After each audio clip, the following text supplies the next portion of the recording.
సూటిగా ముఖ్యమంత్రి గారిని ప్రభుత్వాన్ని ప్రశ్నిస్తున్నాం. మీరు రైతుల గురించి, మిర్చి రైతుల గురించి మాట్లాడడానికి వెళ్ళిన నేపథ్యంలో, వీళ్ళని చెప్పుకున్న నేపథ్యంలో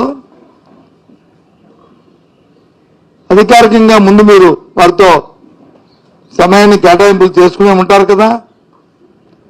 మరి సాక్షాత్తు దానికి సంబంధించిన మంత్రి ఢిల్లీలో లేకపోయినప్పుడు మరి మీరు మాట్లాడడానికి వెళ్తున్నానని చెప్పడం హాస్యాస్పదంగా ఉంది. మీకు కూడా అది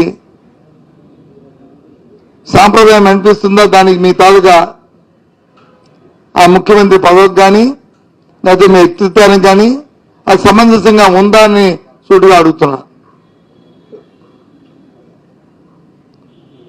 అంతే, ఎవరితో అయితే మీరు మాట్లాడికి వెళ్తున్నా మంత్రి ఢిల్లీలో లేకుండా నేను దీని గురించి వెళ్తున్నాను ఢిల్లీకి అని తప్పేముంది?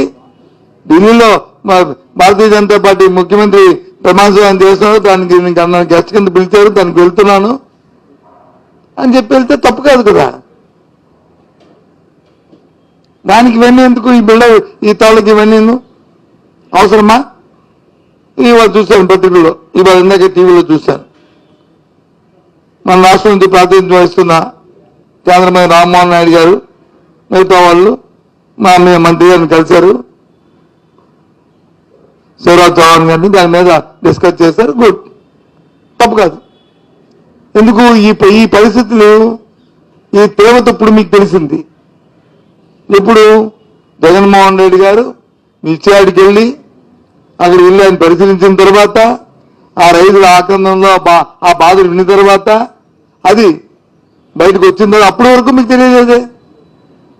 ఏం చేసింది ప్రభుత్వం? మరి 2-3 నెలల ముందు ఈ కార్యక్రమం చేసుకుంటే ఈ ఇబ్బందులు లేవు కదా.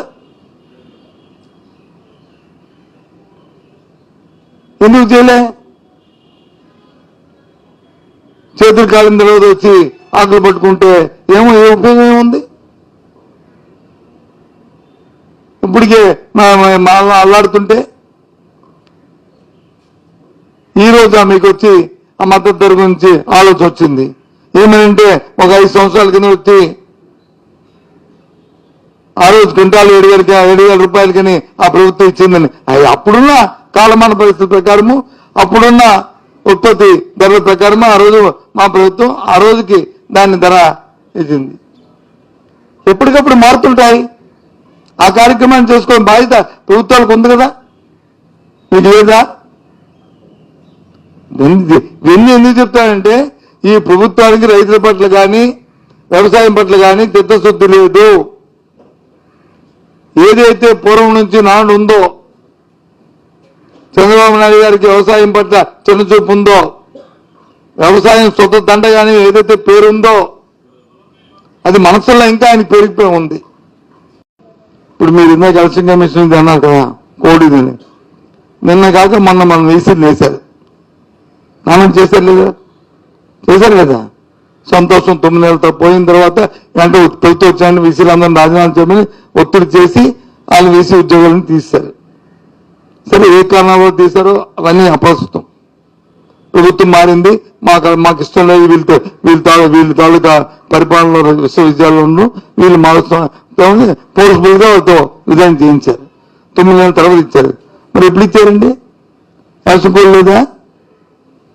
ఎలక్షన్ కోడ్ లేదా? ఉంటే చెప్పండి, మీరు ఎందుకు ఇచ్చారు? మేము క్వశ్చన్ చేశామా? సరే, రొటీన్ జరుగుతుంది.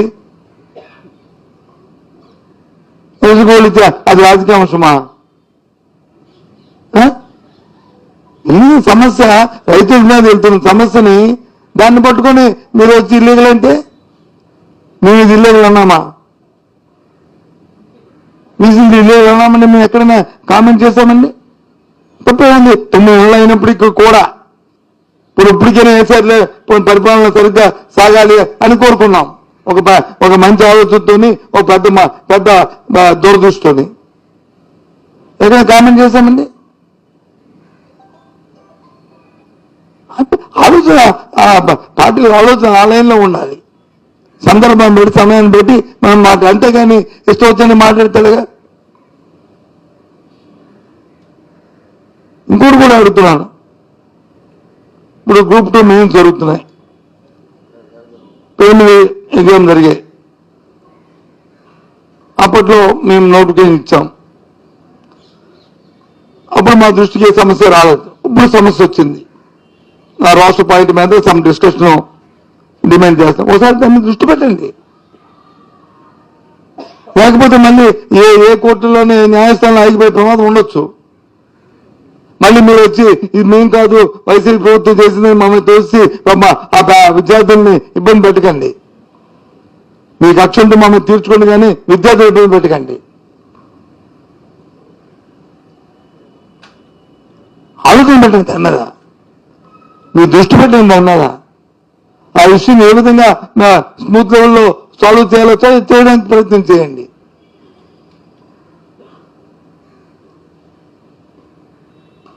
చెప్పారు ఎన్నికలు అయిపోయిన వెంటనే మేము వచ్చి మెగా డిఎస్ అన్నారు. అలా రోజు పొడిగించుకొచ్చారు. ఇప్పుడు వచ్చి రేపు అకాడమిక్ స్టార్ట్ అయిన ఇస్తామన్నారు. సంతోషం, మాట అయినా సరే మేమైతే సరేలే అని చెప్పి అనుకున్నాం. చూద్దాం ఏం జరుగుతుందో.